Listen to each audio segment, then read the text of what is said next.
about the methodological approach, how we organize ourselves. So how we decide if material for development education can be transformative and contribute for a transformative education or not. So what we thought is we will try to find people who have reflected upon this topic, and we will discuss with these people. Can you hear me? Can you hear me? Yes? Okay. So we will discuss with them so we can reach some criteria that legitimize that there are different possibilities, but at least this criteria legitimize to value the materials, to assess the materials. Therefore, what we did some reflection on the criteria we wanted to use. What kind of aspects from the materials are we going to assess and value?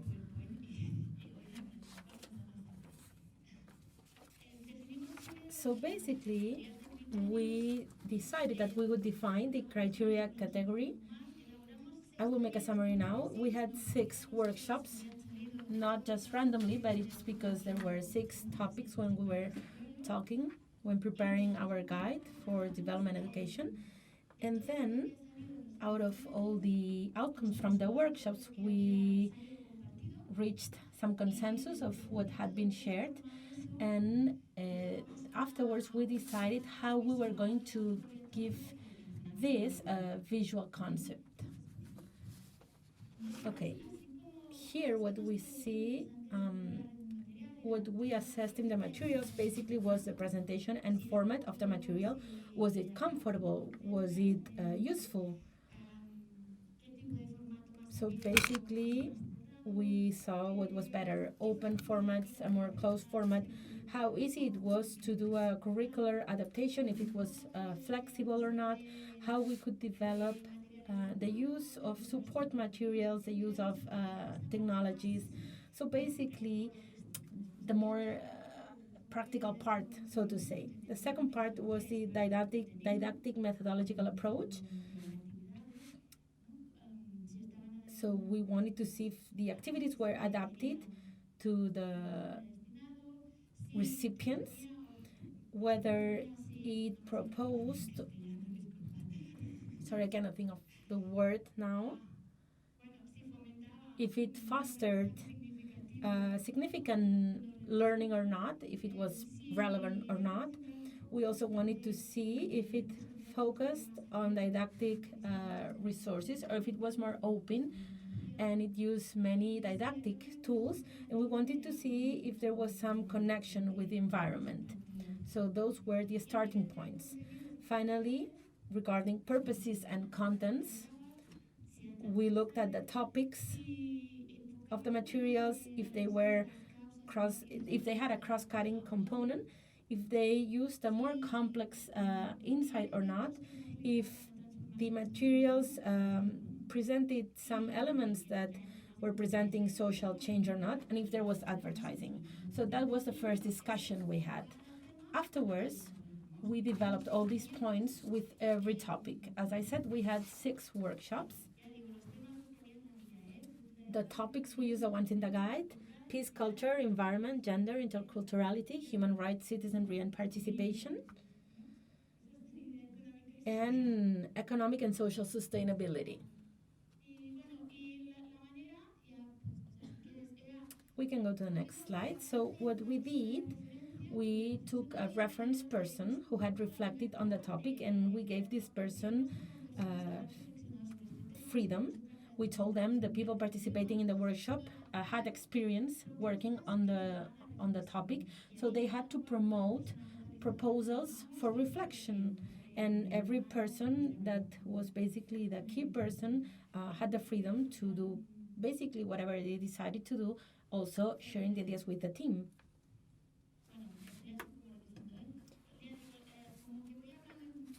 So, I'm not quite following the presentation, but anyway. So another important element here was to establish the starting point to begin this reflection relating to the materials and then to reach a consensus. So I think that's the idea, which is going to be very clear because I'm insisting on it quite a lot today. So we started with the workshops, and the idea was to have this facilitator to open a debate, to have a brainstorming, and then to use these post-its. You know, these post-its are very handy everywhere and anytime. So we arrange or classify the post-its according to the criteria and the contents that I've previously mentioned. And from then on, and these post-its, we elaborated ideas to reach this common and joint work. Afterwards, we would transfer all this knowledge to create a document and to reach out this document to all participants. If you want to move on with the slides, you just have the presentation for you to have a quick guide. And each workshop was different and had its particularities.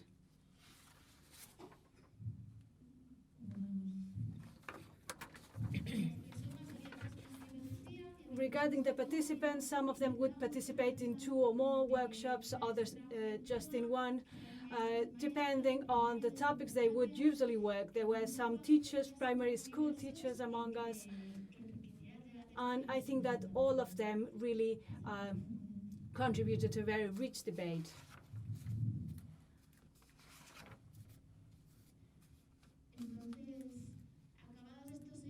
So once the workshops were completed, these facilitators gathered and had a meeting together with the team to see the common criteria, because that was our main goal, to define some general criteria that would apply to all of us in terms of global justice.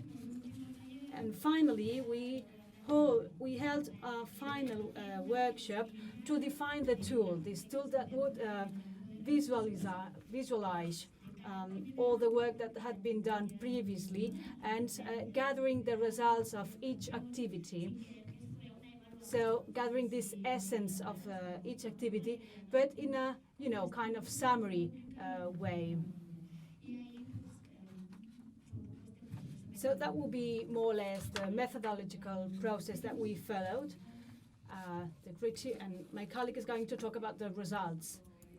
So, intense process, more than 30 hours of debate with quite a lot of tension. I don't know how many hundreds of post-its, 300 maybe. And the hard work was the summarizing all the information and the knowledge. So I'm going to present you the synthesis of the synthesis. And that has allowed us to make a proposal composed by 18 criteria.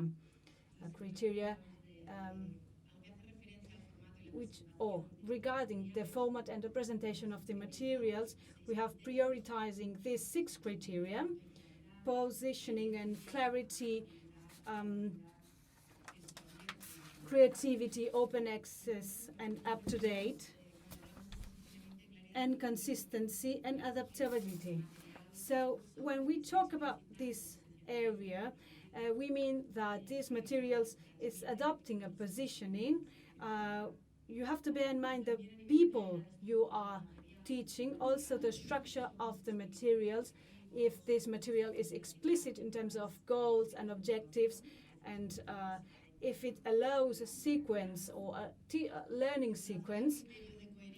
Regarding consistency, we think about language and images, if it's respectful, if it's non-violent, but also regarding sustainability in regards of design and the elaboration of the materials, considering environmental and production costs, also the use of technologies. Another criterion, it's creativity. If this research uses different tools that boost creativity and which in turn make this resource more appealing to the public, and it's easier to work with it. Another criterion, it's open access. If it's a closed material or if it's a material which can be accommodated to different deepening levels in which we are working. Also related to this, linked to the adaptability, if it offers any advantage for the person who is going to use it in the final place. Because depending on the topics that you tackle, some problems may arise. So if this material offers you kind of solutions of how to approach these problems. And finally, if it gives you some clues of how to integrate this material in the teaching curriculum. Regarding the open access, if it's can be easily reached, if it's easy to access, if it can be adapted and accommodated, basically if it has an open access, and update if the material is up to date, if it includes other resources such as glossaries and so on, and relies on other materials which make it more up to date. Regarding the second category, criteria that we define, regarding the didactic approach and methodological approach, we have defined 5 criteria: social and cooperative interaction, multiple teaching formats, participation, change, reflection on the learning process. So if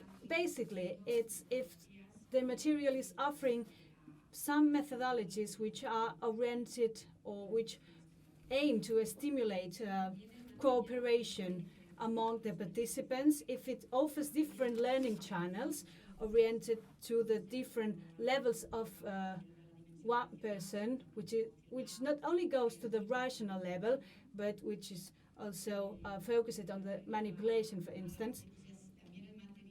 And if the material also proposes different participative learning activities, some experimental activities which aim to a change in behavior and so on. Moreover, that the materials makes or gives specific proposals, change or transformation, which is very important when we work with development education materials. If this idea is conveyed through the materials, if the materials boost the idea that people can decide upon their lives, and if specific proposals are given and defined in order to improve this aspect. And finally, the last criterion in this category would be the reflection on the learning process itself. Would be if the material gives you some cues on how to evaluate in an educative way regarding education as a personal improvement process.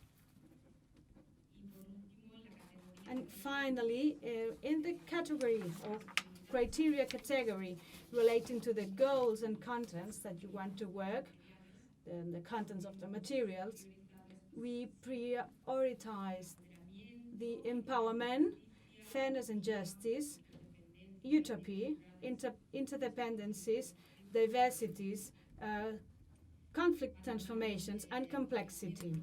When we talk about empowerment, we mean if there's a critical reflection on the way that decisions are made. Democracies, elections, we go beyond that, and we talk about consensus, majorities, minorities, not forgetting minorities. But we don't talk about victims or responsibles for their own situation. Also, if there's equal gender distribution, and if children, teenager, and young people empowerment is boosted or not, because this is going to affect them when they grow up. That we have fairness and justice. In this regard, we have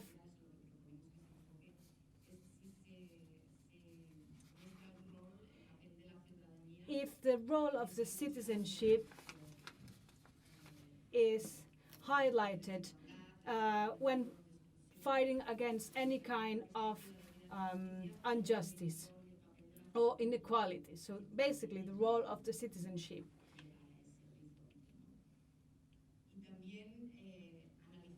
Also to analyze and see what perspectives or approaches in terms of rights are being presented. So the criterion here would be to reach an approach, an ongoing approach with a social dimension, and that new rights may arise, new ways to guarantee these rights. And here, that's linked to the cultural dimension, the conception of human rights by other cultures. Then utopia criterion. So basically here it's about considering these vital dreams or vital aspirations of each of us when talking about inequality. So this utopia would be the final goal. And more specifically, to show the alternatives in the current world in terms of environment, consumption, and just to make people understand that this utopia may not be as far as they think. Then we have interdependencies. We've talked about that already. So basically, human beings are interdependent by nature.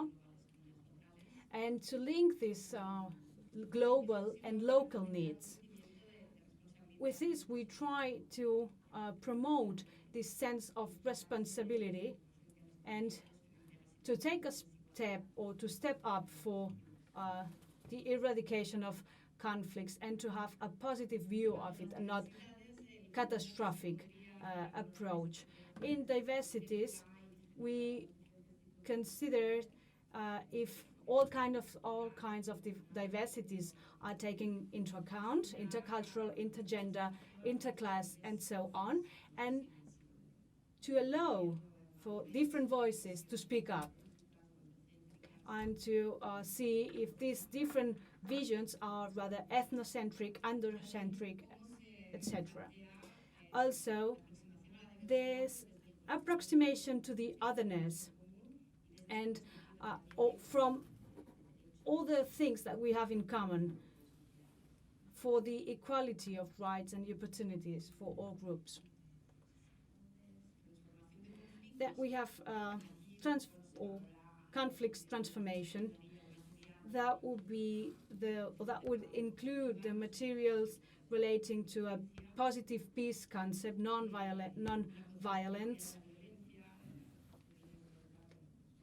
considering or understanding under violence physical or mental violence and structural violence, and also to give this as a learning opportunity.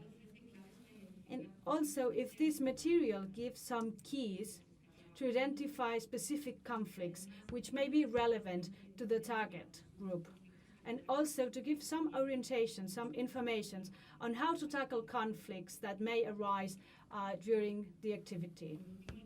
And finally, complexity, last but not least.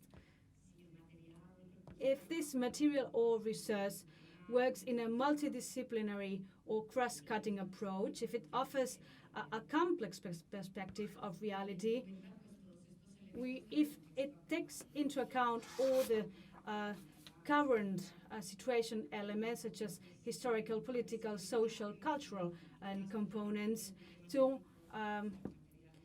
resolve doubts, problems, dilemmas, contradictions, and to give some room to innovation, trying or avoiding closed solutions. Wow. Well, I didn't want to present it such in a dense way, but I hope it's not, or you're not going to devalorate these materials. Basically, it is about seeing what you can do with the existing materials. We have been already working on that. Maybe if you have these criteria in your mind, you can transform them to a opportunity and change the materials for development education. So that will be a summary of all the work that we've done, and we have summarized it. So we have this list of criteria to evaluate some specific materials. And I think now I give the floor to Mariano, who's going to explain this in further detail. So can you hear me? Well, I'm not going to go into the 18 criteria and the 4 different categories, because I think, well, we don't only have criteria, we also have sub-criteria, so that's quite a lot.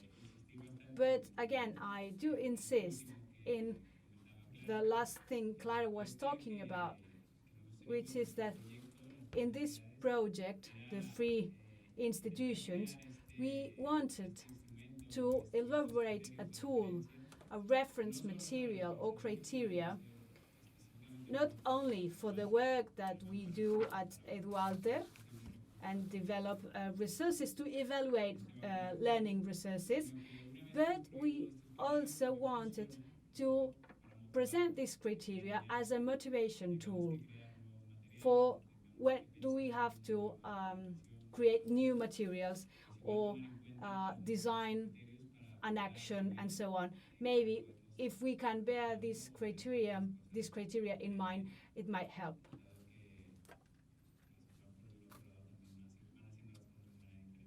And again, of course, the other ones who are working on the opposite direction may have some kind of advantage here. But anyway, so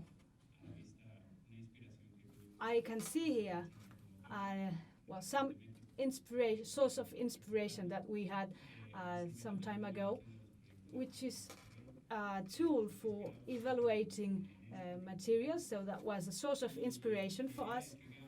And the idea is that each criterion and sub-criterion is easily identified by the person who's using the material. So in this case, we chose the conflict transformation criterion. Clara has already explained what it's about. So, and we define 4 different levels where the material can be classified. First of all, we describe the material, and then we see what we are talking about. The criteria are very different, so there was no single scale to evaluate the criteria. So basically, that would be a kind of guideline, and I'm sure that the more methodological criteria would be more for observation, and then for the contents and goals criteria would represent or an effort to evaluate the proposal, the discourse, and so on,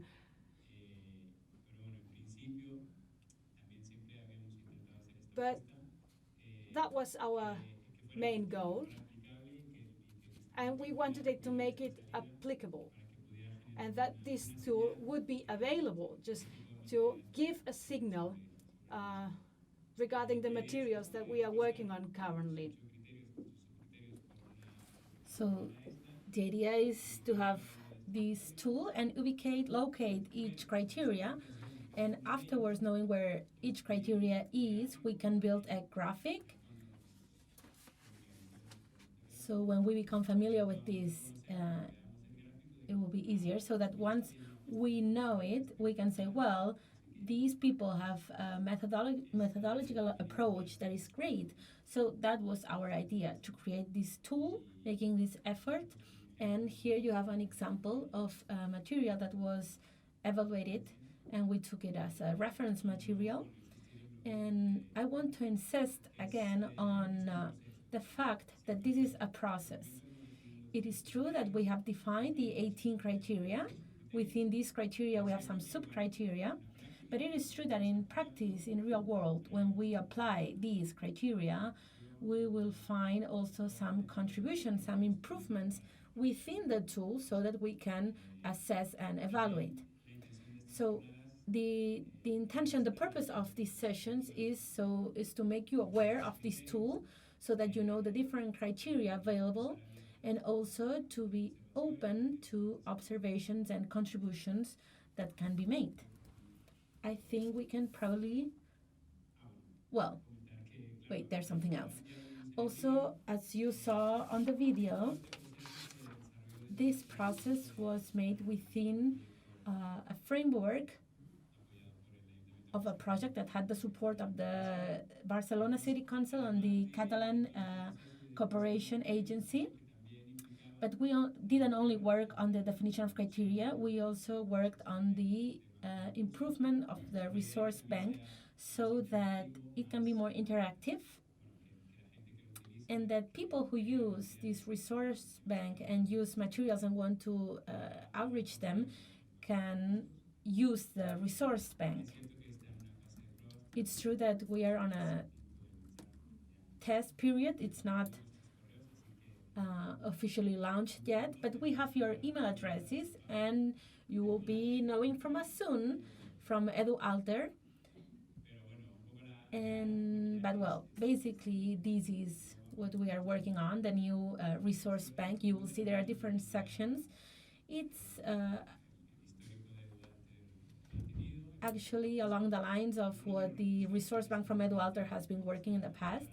As Clara said, we are not trying to leave everything behind, because many of the materials in the resource bank, they are actually good, and they have very good proposals, even if they are from the 90s. So basically, these resources will still be in the resource bank that we're launching. And also probably we will have the possibility to make the evaluation, the assessment with any criteria. Also, I would like to invite entities, individuals, teachers, to use these materials in the resource bank. The resource bank is for you, so you can upload and use them. We want to have a lot of participation and have active the part for resources and share resources, and that's what we wanted to do, share this proposal with you. This is the other side of the resource bank. You make your queries and searches, and you have the materials. You can filter through different years, topics. The idea is to keep on improving the searching criteria in the resource bank, so that maybe we can also add some methodological criteria. Would be good. So that's basically the idea we have, to facilitate, make it easy, so that it's as easy as possible to access the materials, which are really good. So now we have this outreach job to do, and that's pretty much it. Okay? Thank you. A mí no se me